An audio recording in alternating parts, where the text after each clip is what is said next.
El devocional que nos enseñan las trágicas muertes de Ananías y Zafira.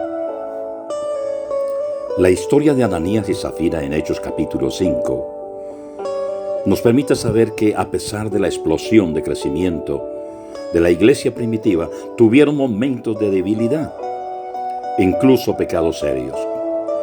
Creo que sus muertes sirven como una advertencia a la iglesia de hoy y que Dios tiene mucho que enseñarnos a nosotros si estamos dispuestos a escuchar.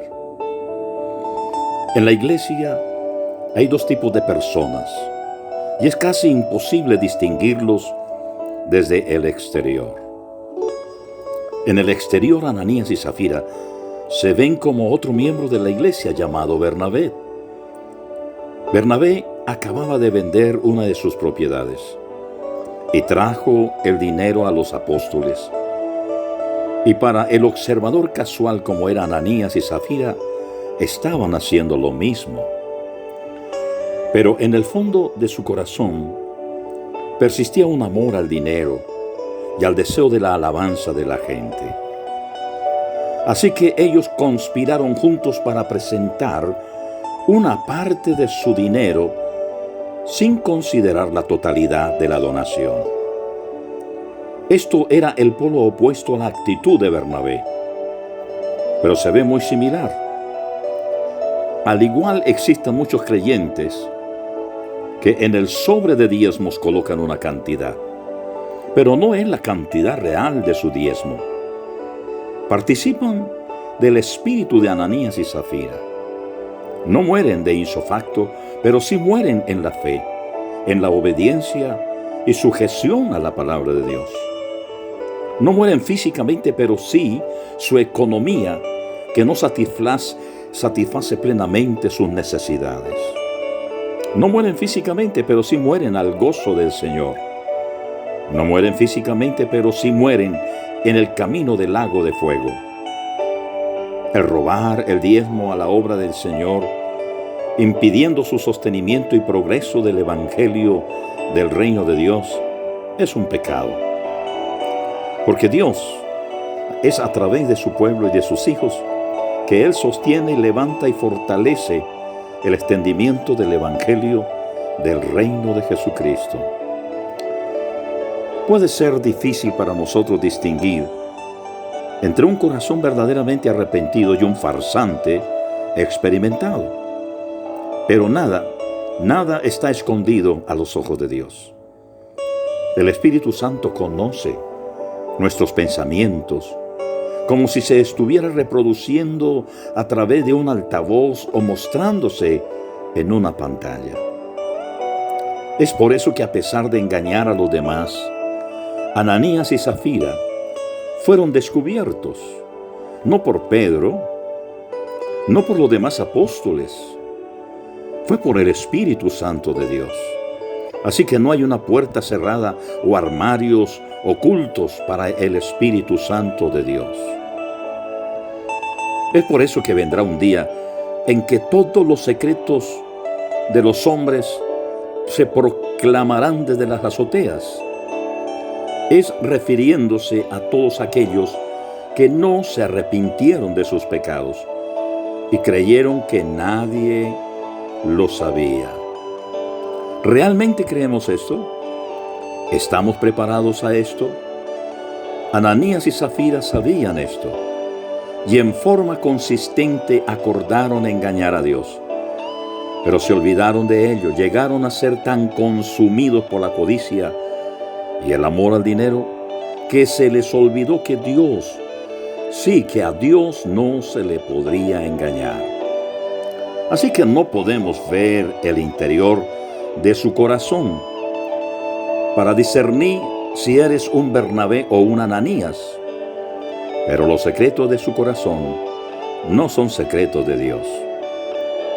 Al proclamar con tu boca que Jesús es el Señor y vives como si la ley o la palabra de Dios no te importara, no se engañe pensando que usted ha engañado con éxito a Dios. Si Dios es paciente con nosotros y lento para la ira, nos olvidamos de que la paciencia de Dios está diseñada para conducirnos al arrepentimiento.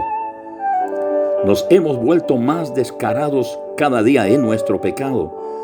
Si Jesús realmente pasó por el tormento del infierno de la cruz para redimirnos y descuidamos eso en realización de nuestro pecado, ¿cómo será entonces cuando estemos delante de Dios? La misma palabra de Dios en Hebreos capítulo 2, versículo 3 dice: ¿cómo escaparemos nosotros si descuidamos una salvación tan grande? Estas personas habían visto la misericordia de Dios de primera mano. El nombre de Ananías, de hecho, significa Dios es misericordioso. Habían sido probablemente testigos de la muerte de Cristo mismo.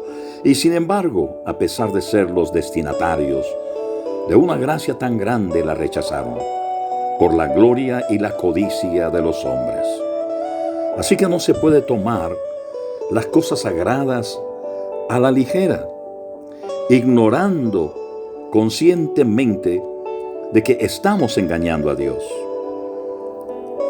Hay una confusión muy grande en los creyentes en las congregaciones. Toman las cosas espirituales y las responsabilidades como si esto fuera la obra de los hombres, como si fuera el pastor o los diáconos los dioses de la iglesia. Y entonces algunos piensan castigar al abstenerse de diezmar o de ofrendar generosamente. Es castigar al pastor, castigar a los hermanos, cuando realmente lo que están haciendo es estorbando el progreso y el desarrollo de la obra de Dios. Porque si no hay templo, ¿dónde se congrega la iglesia? Si no hay pastor quien enseña o quien predica la palabra de Dios. El Señor Jesucristo diseñó esto. En Efesios capítulo 4, versículo 11 y 12 dice que Él mismo constituyó pastores, evangelistas, maestros, apóstoles. Él los constituyó. Entonces, ¿por qué vamos a ignorar y desconocer que la obra de Dios está dirigida por hombres escogidos por Dios? Y hay personas que piensan que el negarse a diezmar o a ofrendar generosamente están haciéndole un reto a los directores o encargados de la obra de Dios, cuando ellos están trayendo maldición a sus propias vidas, a su propia familia, a su propia salud y en el bienestar de la obra de Dios. Por eso, mis amados hermanos, ¿qué nos puede enseñar este caso de la muerte de Ananías y Zafira en este capítulo del libro de los Hechos, capítulo 5? No pasemos por alto, no pensemos que porque el Señor no nos quita la vida en el momento en que le ofendemos o tratamos de engañarle, eso no quiere decir que con el tiempo el Señor no nos vaya a llamar a cuentas. Por eso es suma importancia que cada uno de nosotros analicemos en nuestra mente y en nuestro corazón: ¿será que podemos seguir engañando a Dios? ¿Será que podemos seguir viviendo como si Dios no se enterara o no supiera de lo que se está haciendo con el dinero que Dios ha puesto en nuestras manos y nos ha bendecido y nos ha provisto y nos ha dado lo que usted antes no tenía? Pero que el Señor le ha bendecido es con el propósito de que usted bendiga la obra de Dios. Amados hermanos, ¿qué aprenderé? ¿Qué aprenderá de esto, de la palabra del Señor? ¿Qué nos enseña estas trágicas muertes de Ananías y Zafira? ¿Qué podemos aprender? Que el Señor los continúe bendiciendo hoy y siempre, en el nombre del Señor Jesucristo.